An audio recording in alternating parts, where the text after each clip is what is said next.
It's midnight and you're tuning into Nightline with me, Nurin, Razmyn. The top stories.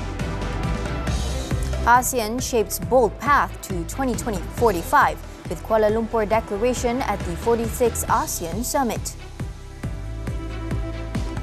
And Malaysia proposes US-ASEAN meeting. Prime Minister says he has written to the US President.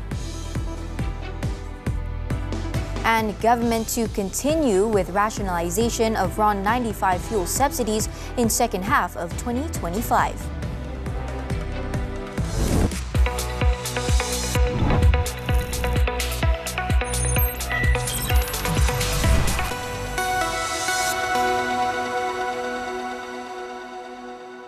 Good morning. Datuk Seri Anwar Ibrahim on Monday described the signing and adoption of the Kuala Lumpur Declaration on ASEAN 2045, Our Shared Future, as a defining chapter in ASEAN's journey of regional integration, stressing that ASEAN's future must rest on foundations of sustainability and inclusion.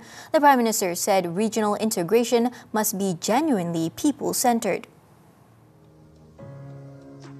It was at the 46th ASEAN Summit in Kuala Lumpur on Monday that the signing ceremony of the historic declaration was held. Anwar led 9 other ASEAN heads of state to sign the document, which represents a significant milestone in the bloc's commitment, and that's to building a more resilient, innovative, dynamic and people-centered regional community. But today, the international order is unsettled. Geopolitical tensions, economic fragmentation, climate and technological disruption are testing the bonds between nations. Anwar stressed that ASEAN needs to lead in sectors such as artificial intelligence and digital innovation, as well as a resource-based economy with focus on its people. The future we seek must rest on foundations of sustainability and inclusion. ASEAN's integration must be genuinely people-centered. That means closing development gaps, raising the standards of living, and investing in the human spirit and potential of all our citizens. The Prime Minister noted that the new vision will succeed the current ASEAN 2025 Forging Ahead Together vision, which was adopted in 2015. Earlier at the plenary session, Anwar said he has written to United States President Donald Trump to request his support for a US-ASEAN meeting amid rising protectionist measures from Washington. The request followed the ASEAN foreign ministers' meeting in Langkawi earlier this year. And as amended, consensus achieved by the foreign ministers and Langkawi this year, I have taken a little bit also to write to President Donald J. Trump to seek his understanding to organize the US-ASEAN meeting, which means we observe seriously the spirit of centennial. He added that although ASEAN is still affected by the tariffs imposed by the White House, member countries have agreed to continue bilateral discussions with the U.S. Last month, Trump announced reciprocal tariffs with its trading partners, including Malaysia. Despite the economic strain, ASEAN economic ministers have opted against retaliatory measures, advocating instead for constructive dialogue with the U.S. Now, on the ASEAN Gulf Cooperation Council China Summit, the Prime Minister said the trilateral summit symbolizes the power of cohesiveness of regional blocs, which no doubt will have a positive impact on the world at large. Anwar, who is the current chair of ASEAN, said the unity between them represents the successful reshaping of regional partnerships amid the evolving dynamics of a multipolar world. To be able to, for us together, to convene the first ever ASEAN GCC China Summit, which demonstrates our reservoir of goodwill, empowering us to deepen and expand our partnership and to act with clarity. Anwar, who is also finance minister, said the 57-year-old grouping should ensure that the ASEAN GCC China geo-economic model continues to play a meaningful role in forging a more inclusive and sustainable future for the region and the people.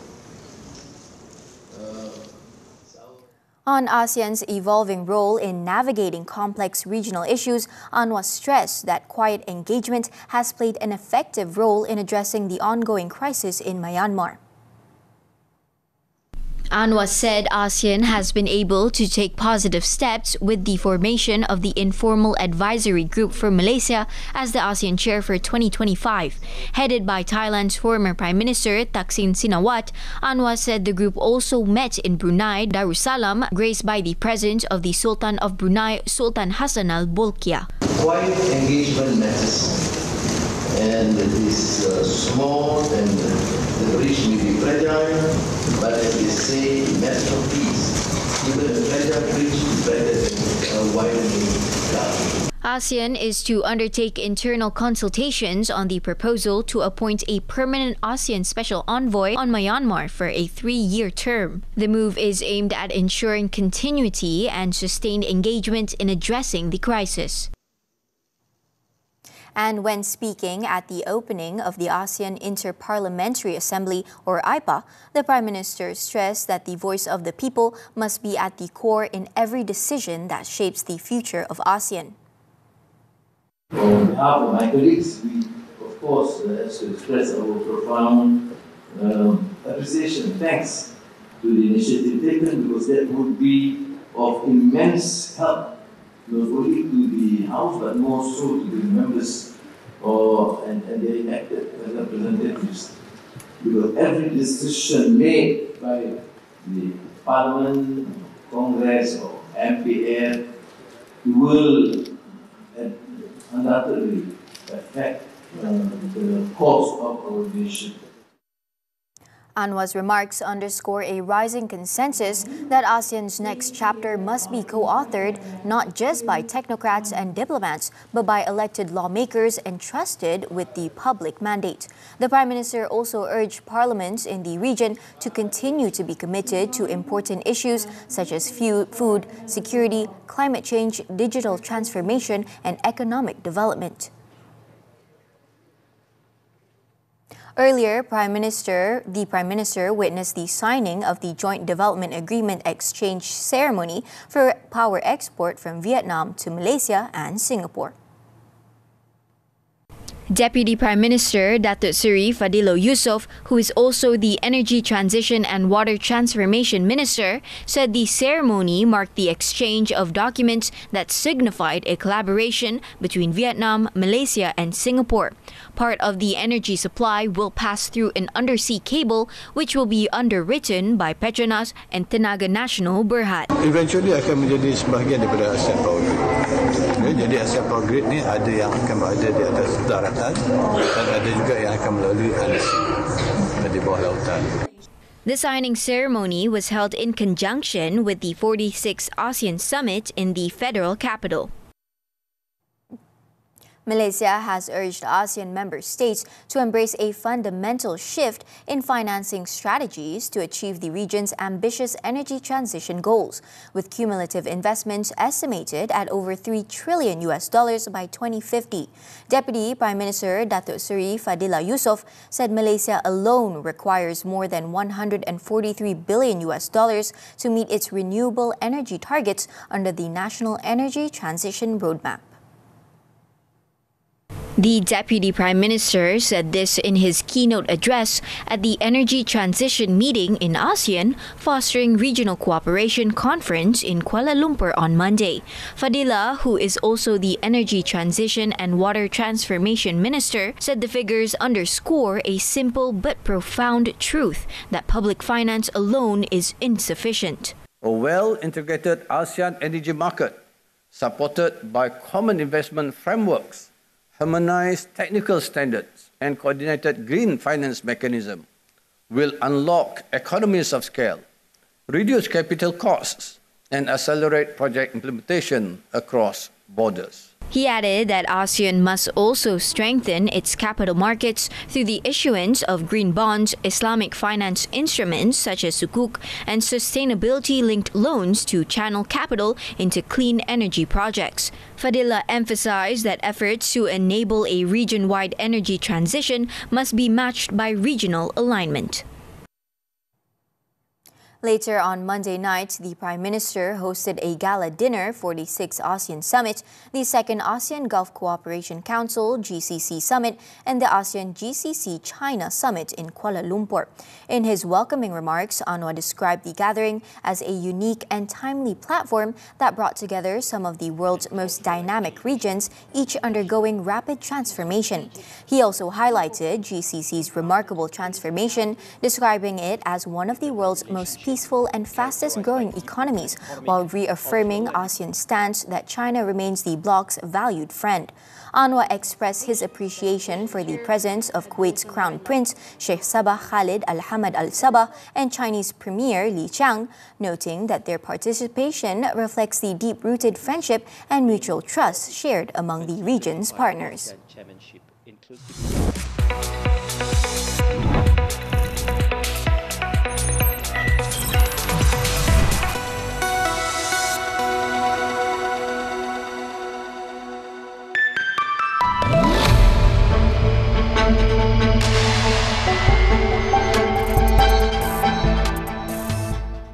The government will continue with the rationalization of RON95 fuel subsidies in the second half of 2025. Second Finance Minister Datuk Seri Amir Hamzah Azizan said efforts are underway to ensure that more Malaysians qualify for the subsidy. Kita akan meningkatkan tahap yang mana akan qualify mendapat subsidi. Kita akan menunjukkan cara dengan menggunakan IC. Kerana setiap rakyat Malaysia ada IC. Dan kita pun dah menggunakannya dalam skim SARA kita dan ia berkesan. He said the mechanism will ensure a fairer and more targeted execution of the subsidy. The initiative is part of the government's efforts in ensuring a more sustainable subsidy system while supporting the well-being of the people. Malaysia has been named as the top investment destination in Southeast Asia. According to international banking group HSBC, the country recorded 378.5 billion ringgit in investment in 2024, a 14.9% increase from the previous year. The investment is expected to create more than 207,000 new jobs, further strengthening Malaysia's position as a leading investment destination. Domestic investment contributed 208 billion ringgit, while foreign investment amounted to 170 billion ringgit. The exemption of tariffs on electronic products by the United States also gives Malaysia a competitive edge. Foreign investors turned net sellers last week after a 4-week buying streak that saw cumulative inflows of 3.29 billion ringgit. According to MIDF research, the week ending May 23rd recorded a net foreign outflow of 392.3 million ringgit, bringing the year-to-date net foreign outflow to 9.8 billion ringgit. The largest outflow was recorded on Thursday at 207.7 million ringgit, followed by Tuesday with 80.5 million ringgit. MIDF research said the three sectors that recorded the highest net foreign inflows were utilities, constructions, and telecommunications and media. The firm also noted that local institutions ended their 4th-week selling streak with net inflows amounting to 222.9 million ringgit, bringing their net buying to 7.9 billion ringgit.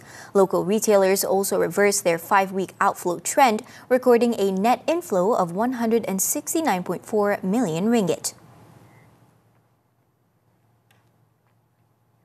U.S. President Donald Trump has extended a critical deadline for trade talks with the European Union, giving both sides until July 9th to strike a deal. Trump's acceptance of the date means the deadline is close to what it was previously. Before threatening to impose the 50% tariff, Trump had set a deadline of July 8th for both sides to talk. Trump, however, agreed to extend the deadline following a call with EU Commission Chief Ursula von der Leyen. The EU said it remains committed to a fair agreement while warning that escalating tariffs could hurt both economies. Meanwhile, a 25% US tariff on EU steel and aluminum remains in place as talks on cars and agriculture goods continue.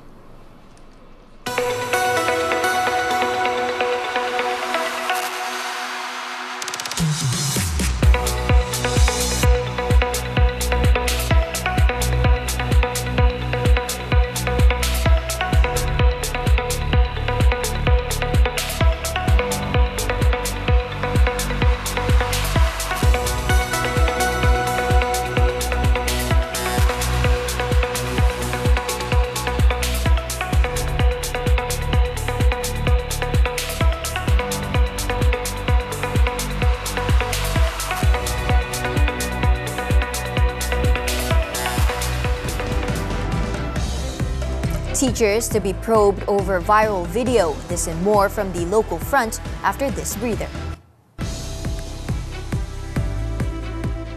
Nak kerja buat apa? Ni aku nak buka bisnes kopi untuk kita ni. Konsep bisnes kita ni mewah. Biji kopi tu sini kena rare. Drama bersiri sulung Nik Amir Mustafa. Aku rasa aku tak boleh jual lah abang ni. Lelaki tak bercerita, tapi diam-diam je. Move on, bina life baru. Tapi perangai you macam... Tepi. Ya, you tak apa, you okey. Muat turun dan layan tonton sekarang. Semua favourite anda di sini. Sekarang ni masa yang terbaik untuk kita tinggalkan semua sana. Untuk aku, tak semudah macam yang kau sangka. Kakak tu kerja apa? I dah buat apa yang you suruh. Apa lagi yang tak cukup? Aku paling pantang orang lawan cakap aku. Jadi sekarang ni awak nak bagi tahu saya yang awak selesa dengan saya. Lalu lepas meeting, awak kuasai awak pergi mana? Nikmat hanya sesaat, Isnin hingga Khamis 10 malam di Samarinda TV3 dan stream sekarang melalui Tonton.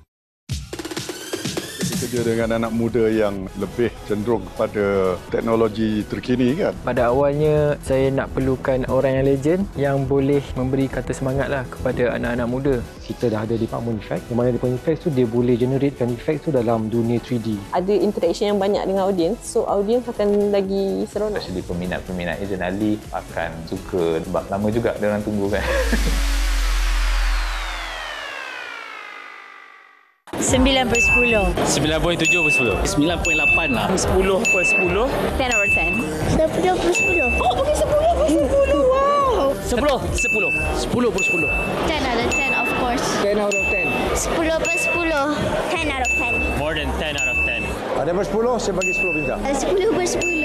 10/10 lah. 10 out of 10 lah. 1000/10 untuk filem.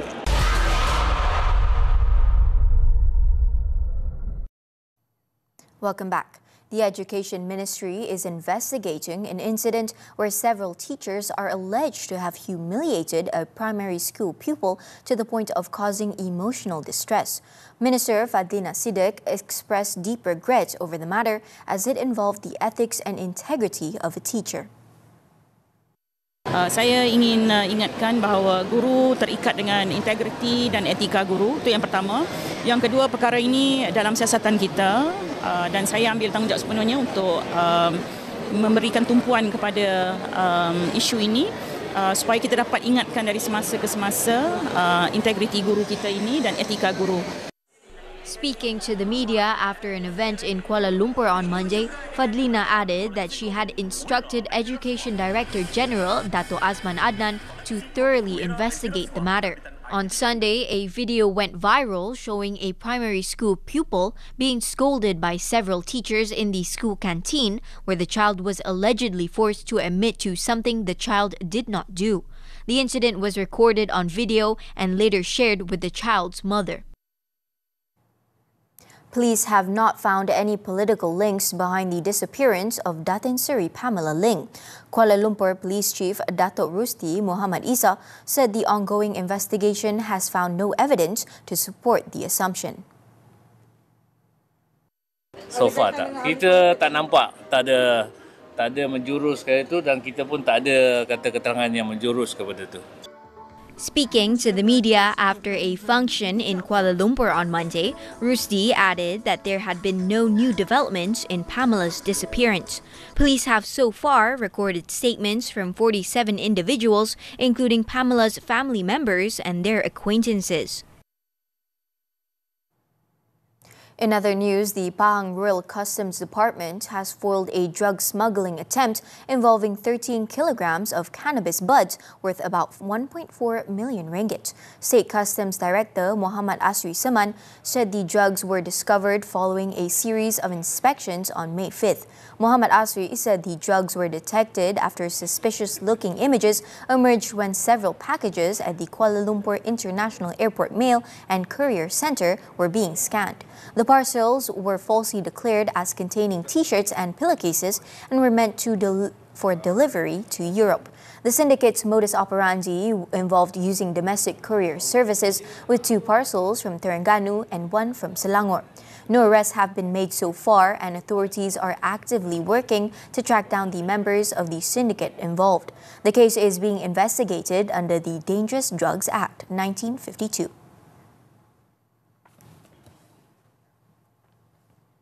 Now, police have obtained an extension to the remand order against a social media influencer accused of sending an obscene message to a teenager. Gombak Police Chief Assistant Commissioner Nur Arifin Muhammad Nasir said the remand was extended by a day until Tuesday to complete the investigation on the case. Nur Arifin said the investigation will be referred to the Deputy Public Prosecutor's Office for further action. The 22-year-old man was arrested after the mother of the 14-year-old lodged a report. He was initially remanded starting Friday. The suspect had apparently sent obscene images and sexual messages to the victim since early May. The case is being investigated under the Sexual Offences Against Children Act 2017.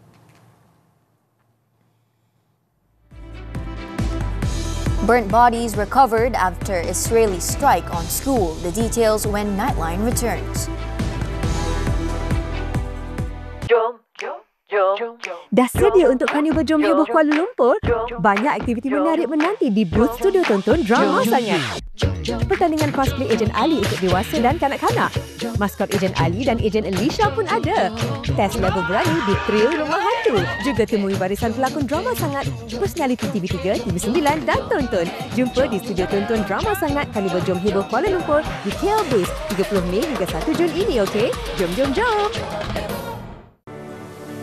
InsyaAllah kita akan dapat baby girl. Baby girl? Besar sangat ke dosa saya sampai saya kena hukum macam ni? Apa yang saya perlukan sekarang ni adalah untuk semua orang berhenti ganggu hidup saya. Mereka tu anak Aminah. Apa pun jadi, Aminah akan tetap jaga dia. Okey, benda yang dah lepas, dia je lepas. Saya dengan awak dah tak ada apa-apa.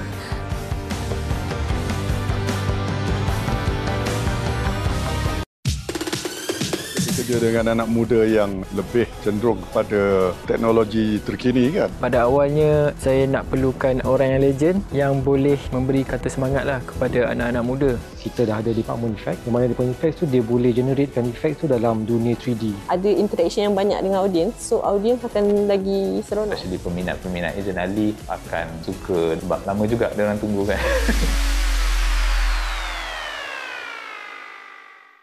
Ada idea drama yang boleh viral atau nak jadi pelakon di TV3? Pitch story korang selama 10 minit berserta slide presentation ke TV3.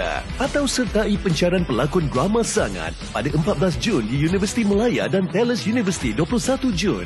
Berumur 18 hingga 25 tahun.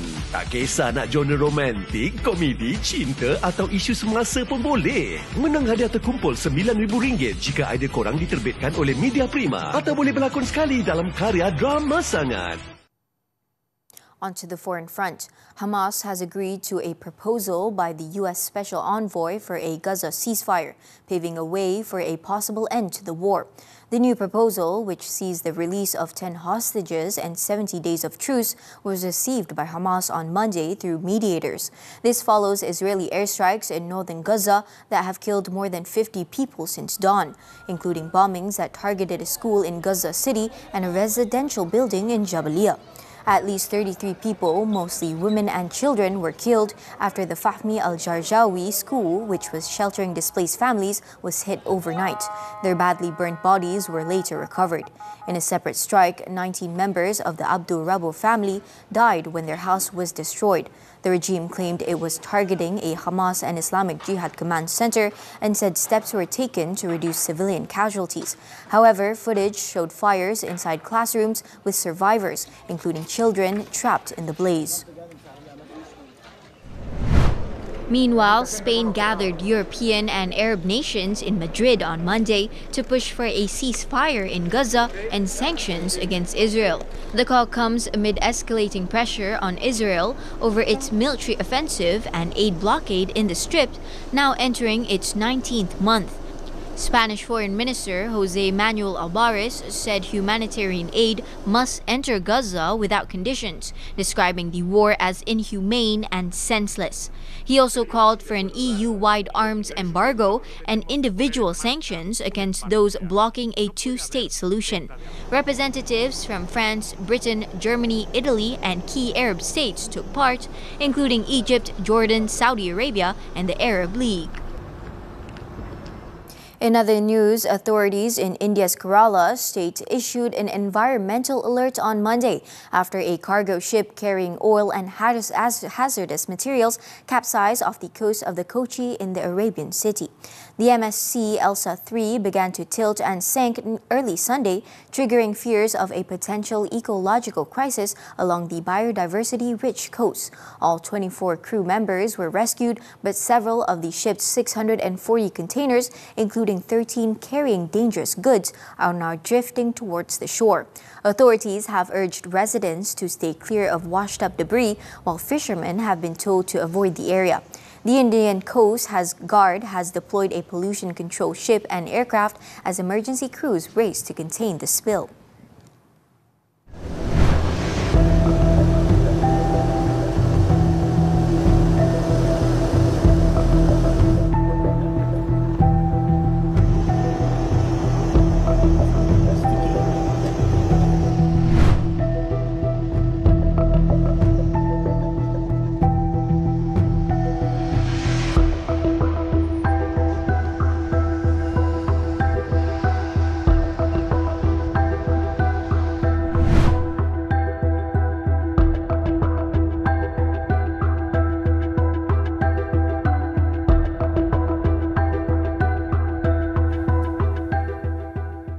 Moving on to sports now, the 2025 Karate Asian Championships.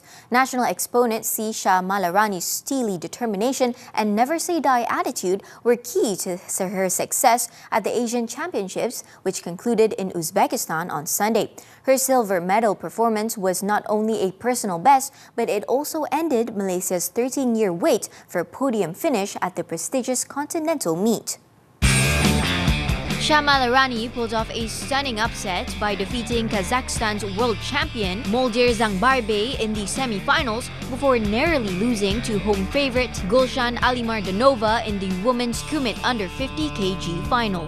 Nevertheless, it was a proud moment for the 26-year-old who had never reached the medal rounds in previous editions of the Asian Championships. The two-time SEA Games champion is the first Malaysian Kumit exponent in 13 years to contest an Asian Championships final since 2012. Meanwhile, Malaysia also picked up a bronze medal through K. Thavendran in the men's under 55 kg Kumit event. The country's last gold medal at the Asian Championships came in 2011, courtesy of Hatta Muhammad in the men's under 84 kg Kumit category in Zhuangzhou, China. Turning to MotoGP now, the 2025 British Grand Prix. Italy's Marco Bezzecchi won an incident-packed feature race on Sunday for his first win since India in 2023 in a race at Silverstone that had two starts.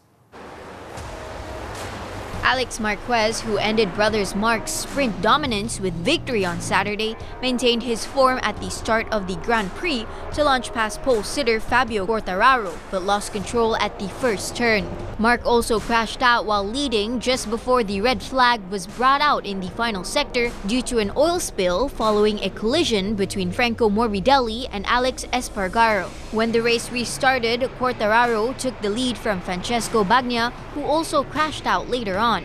Disaster struck for Yamaha's Quartararo though, as the Frenchman signaled he had a problem with his bike before Bezzecchi took advantage to claim victory. The Italian came home ahead of France's Johan Zarco, backing up his surprise win in France a fortnight ago, with championship leader Marc just snatching third, extending his lead in the standings.